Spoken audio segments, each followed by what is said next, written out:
So guys আসসালামু আলাইকুম, আবারও নতুন একটা ভিডিও নিয়ে হাজির। আজকে আমরা একটা পোল্ট্রি ফার্মের কাজ করতেছি। এখানে 1476 তার ব্যবহার করা হইতেছে।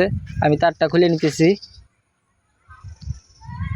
আসলে পোল্ট্রি ফার্মে 1476 তার দিয়ে কাজ করা হয়। আর মেন পাওয়ার হিসেবে আমরা ব্যবহার করছি 2.0, আর আমরা পাইপ হিসাবে ব্যবহার করেছি 1/2 ইঞ্চি এবং 3/4।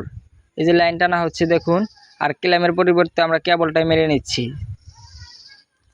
এখন আমরা তারটা ভালোভাবে পেঁচিয়ে নেব, কারণ তার এলে গেলে সমস্যা। আসলে পোল্ট্রি ফার্মে 1476 তারও ব্যবহার করা হয়, আবার 2376 তারও ব্যবহার করা হয়। তাই আমরা 1476 ইউজ করতেছি। এটা হলো আমাদের ওই পাশের একটা মুরগির ফার্ম। এই ফার্মে মুরগি থাকবে। আমরা রাত 12টায় কাজটা শেষ করে যে লাইটিং জ্বালিয়ে চেক দেওয়া হচ্ছে। একটা সুইচে আমরা 2টা করে লাইট দিছি এবং ভুটানের জন্য আলাদা সুইচ। আর এটা হলো একটা গরুর ফার্ম। এই ফার্মে 4টা লাইট এবং 3টা ফ্যান করা হয়েছে। সেফটির জন্য 16 একটা বেকার দেওয়া হয়েছে। যেহেতু গরু থাকবে সেখানে তো সেফটির ব্যবহার করতে হবে, কিন্তু এখানে 20 সকেট শর্ট আছে।